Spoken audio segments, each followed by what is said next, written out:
तनी से बढ़ के दा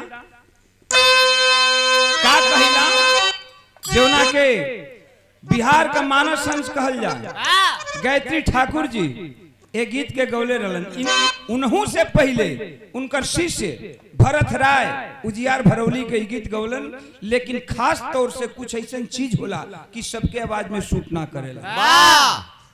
उनकर गुरु भरत राय के गुरु गायत्री ठाकुर जी अपनी आवाज में गौलन, चर्चा का विषय बनल।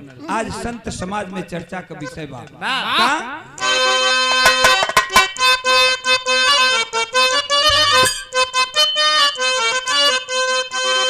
गौले रहलन कि कृपा निधान रउआ, कृपा निधान रउआ जगत के दाता बानी, कृपा निधान रउआ जगत के दाता बानी, कृपा निधान रउआ जगत के दाता बानी, कृपा निधान रउआ जगत के दाता बानी।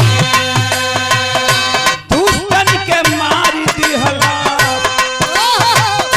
दुष्टन के मार दिहला, भगतन के तार दिहला, दुष्टन के मार दिहला, भगतन के तार दिहला, दुष्टन के मार दिहला, भगतन के तार दिहला। ग्राहक के मार तू ही गज के उबार दिहला, ग्राहक के मार तू ही गज के उबार दिहला, ग्राहक के मार तू ही गज के उबार दिहला।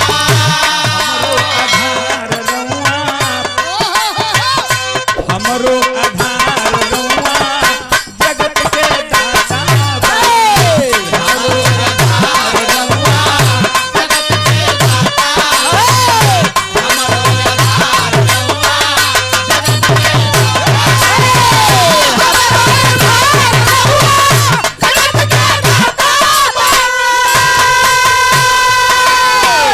ओम प्रकाश पगला से बिरहा गवावाला, ओम प्रकाश पगला से बिरहा गवावाला, ओम प्रकाश पगला से बिरहा गवावाला। श्याम बाबू रहावा से गीतिया लिखावाला, श्याम बाबू रहावा से गीतिया लिखावाला, श्याम बाबू रहावा से गीतिया लिखावाला।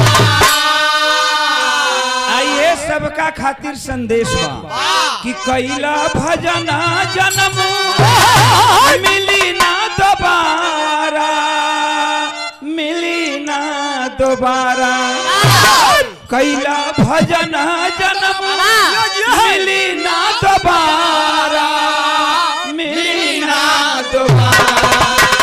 स्वामी के चरण